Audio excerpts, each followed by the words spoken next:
This week, the International Court of Justice ordered the U.S. to ease sanctions placed on Iran.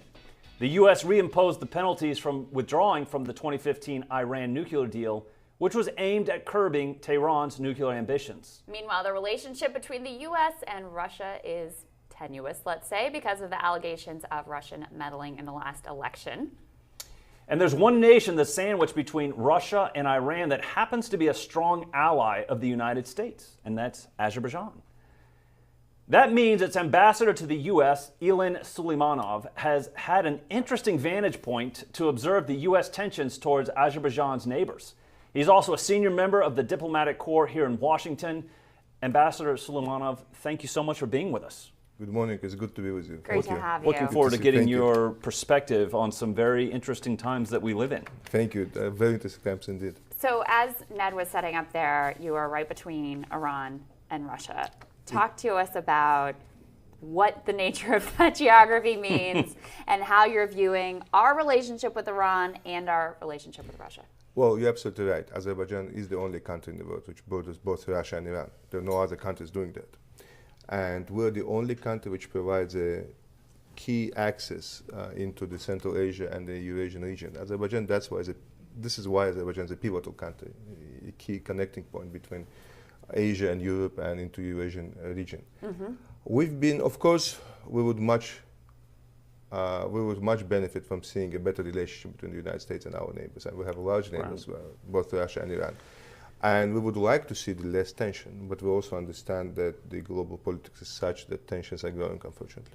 Well, I mean, what is your take on this whole situation with the U.S. and Iran right now? Obviously, coming out of the deal, sanctions, your take on, I know you've got some opinions, but how do you think we actually come to a meaningful conclusion between the U.S. and Iran in which we feel that our interests have been met at the same time? Obviously, we don't isolate Iran to the point of maybe something negative happening. Iran is a very interesting neighbor for us. For instance, I'll tell you one thing is that we have strong cultural connections with both Muslim nations. We have very different views on the world. For instance, Azerbaijan is a key and close ally of Israel in the Muslim world, and of course, Iranians have some issues, to say the least. Iran has a strong Azerbaijani population. A significant population in Iran is actually Azerbaijani, ethnically Azerbaijani, which is very interesting. There are two main points, I think, for us. One is definitely the non-proliferation of nuclear weapons and generally WMDs, weapons of mass destruction. So the efforts to curb that proliferation are very important for Azerbaijan, and we welcome any step to prevent that from happening. The other issue is, of course, to prevent open hostility and confrontation in the region. So to say very simply, to prevent a war. So in some way, kinetic war, as you read. So in some way, some deal is better than no deal. But for deal to hold off and for deal to be a sustainable arrangement, it has to take into account much more than the current deal has taken into account. So I think because of those imperfections, because of the previous administration not really listening to its allies in the region, what we have now is an imperfect deal, which turned out to be unsustainable for many reasons, be it U.S. domestic reasons, be other reasons. But generally speaking, when you go into this type of undertaking, it has to be sustainable for long term. There's no need for rush. And I think one of the most noticeable things about the previous arrangement was that it was rushed in. Have the economic sanctions that are in place against Iran, does that impact Azerbaijan's economy? Well, in some ways, of course, we're neighbors. It does. I mean, that's impossible not to have a long border. But we have noticed, for instance, the flow of tourists from Iran, and many of them come to Azerbaijan and go back. There is some impact in the choices they make, both in terms, for instance, of hotels and shopping choices. They don't have quite as much money to spend when they come visit you? Yeah, I would say so. You've been making the argument that the U.S. needs to make Azerbaijan the hub of this new Silk Road that we're hearing all this conversation talk about. Why? Well, I think God made Azerbaijan the hub of the Silk Road. There you go. I would actually just think that the U.S. should use this opportunity because Azerbaijan is right there. I mean, think about this, from the Arctic Ocean to the tip of the Gulf. There's only Russia, Iran, and in between there's Azerbaijan. Azerbaijan has been a reliable friend of the United States of America. We were among the very first nations to respond to 9/11 with unconditional support.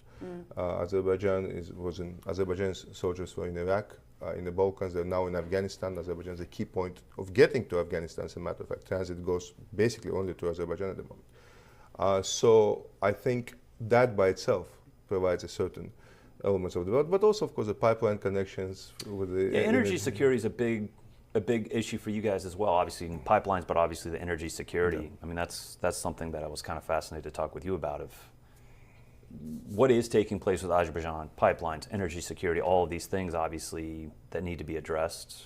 And what are some of the big priorities for you in regards to those two issues? You know, in 1994, Azerbaijan was a venue for the first largest single investment in the former Soviet Union, and that was in Azerbaijani oil fields. Since then, we built a pipeline, which was the first physical connection to a NATO nation in the region in the open sea, and that was Turkey. And that passes through Azerbaijan, to Georgia, to Turkey, and then provides about 40% of Israel's oil supply, as a matter of fact, Baku-Tbilisi-Ceyhan pipeline.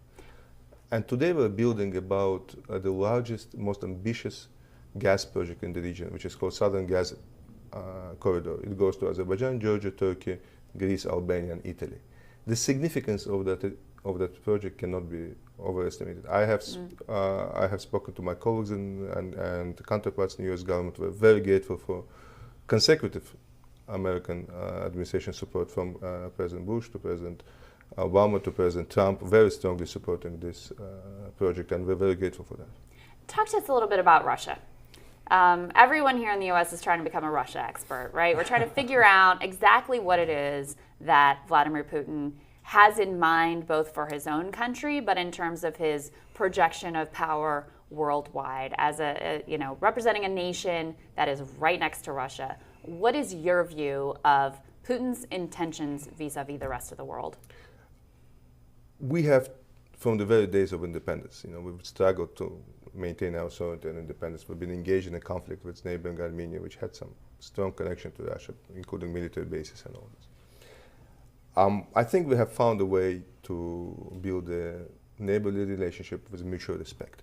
I think one thing President Putin and the Russian society as a whole needs and craves is respect. Mm-hmm. In some ways, I'm actually very impressed by by President Trump's approach. He understands that, I think. And in some ways, he tries to find this balance between maintaining what he considers to be an important pressure from the United States, U.S. national interests, and certain respect for both the nation and individuals. Finding that balance is very important. It's important for the outsiders. It's also important for the Russians. Do you get nervous, though, when you see this president's comments very critical of NATO, and also when he seems not to be bothered by the fact that Russia has taken over Crimea and seemed to bully smaller nations around it? I don't know. We have gotten quite strong support from the United States. I have seen the United States this administration has acted very boldly on territorial integrity of Ukraine and other issues, so I don't know if that would be a fair statement. On, comments, specific comments, I don't want to point, but something I'll tell you. I was present at the NATO summit in Brussels last summer. It's a fair thing to ask allies to pay up. Exactly. I mean, it's asking for 2% of GDP to meet for common defense. At the same time, we, as the United States, are saying we don't want to fund at a higher level all this common defense if a fraction of the nations are actually not doing what they're supposed to do. And I think that's actually, in my mind, has been one of the good things that Trump has done, is saying we're not going to tolerate this anymore. Germany, you're not going to only put in 1.24%. You actually have to get to the 2%. To provide for that common defense. They had already upped their commitments before this president. But they still need to get 2%. I think the thing that's interesting with Trump and Russia in regards to some of the conversations, he has been very forceful. I mean, Obama was sending socks, plane loads of socks. He's sending Javelin anti-tank missiles. There's been this very firm, conversation with obviously Merkel on the Nord Stream 2 pipeline. You're not going to do this and get your energy supply from Russia. At the same time, I think what Trump is trying to do is reach some sort of détente with Russia so that he can focus on China. So I think it's been an interesting dynamic in how he's actually dealing with Russia. So as you're looking towards the future, obviously with all these things that are taking place, what do you think some of the biggest challenges that you have ahead as Azerbaijan, as you're dealing with these new energy pipelines? What do you think some of the biggest challenges in the Caspian region are? I think we will continue working to provide stability, as you said, a conversation with Russia to make sure that it stands in a peaceful way and not a hostile relationship is good for everybody. In general, also mitigating the threats such as terrorism and radicalism. As you know, we live in a region which is infiltrated and saturated by radical ideologies. I think the fact that Azerbaijan is so close with Israelis and has a very tolerant, forward-looking society in the Muslim world is very important. I think we'll need to look at the bigger future and think about hopeful things ahead of us. And of course, energy security is very important. For us, the most important obstacle to overcome is to, of course, find peaceful solution with Armenia and the occupation of our territories for our refugees to go back and build a sustainable region. We could do that, and the ball is in Armenia's court. If they do that too, they will be a part of a prosperous development. All right, Ambassador, thank you. It's wonderful to have you today. Thank We you. really Appreciate appreciate you it. coming by. Thank you for the invitation. And we'll have more Rising after this.